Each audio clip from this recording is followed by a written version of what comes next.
இன்றைக்கி நார்மல் தோசை இல்லாமல் நவதானிய தோசை தான், கூடவே கார சட்னி அண்ட் ஊற வச்சுருந்த ஸ்ப்ரவுட்ஸுமே கூட சேர்த்து வச்சு சாப்பிட்டாச்சு.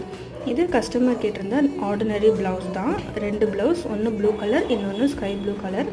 எக்ஸ்ட்ராவாக நாட் வச்சு கேட்டிருந்தாங்க. தச்சு முடிச்சு கம்ப்ளீட் பண்ணி அவங்கக்கிட்ட கொடுத்தாச்சு. Happy customer.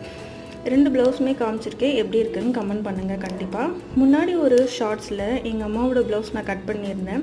அதை இன்றைக்கி தான் எனக்கு தைக்கவே டைம் கிடச்சிச்சு. ஸோ இன்றைக்கி உட்காந்து தைக்க ஸ்டார்ட் பண்ணிவிட்டேன். உட்காந்து 1 ஹவர்லேயே கம்ப்ளீட் பண்ணிட்டேன். அதுவுமே இதில் அட்டாச் பண்ணியிருக்கேன். எப்படி இருக்குதுன்னு சொல்லி கமெண்ட் பண்ணுங்கள். அதே மாதிரி பையனா இந்த வேலை தான் செய்யணும், பொண்ணுங்கன்னா இந்த வேலை தான் செய்யணும் அப்படின்னு இல்லாமல், பசங்க பொண்ணுங்கன்னு வேறுபாடு இல்லாமல் எல்லாருக்குமே எல்லாமே சொல்லிக் கொடுங்க. அதே மாதிரி பொண்ணுங்கக்கிட்ட இப்படி தான் நடந்துக்கணும், மரியாதையாக நடந்துக்கணும் அப்படின்னு சொல்லி உங்கள் பசங்களுக்கும் சொல்லிக் கொடுங்க. என் வீட்லேயும் ஒரு பையன் வளர்றான். கண்டிப்பாக நான் இதை சொல்லிக் கொடுப்பேன். நீங்களும் எப்படி சொல்லிக் கொடுக்குறீங்கன்னு கமெண்ட் பண்ணுங்கள். பாய்.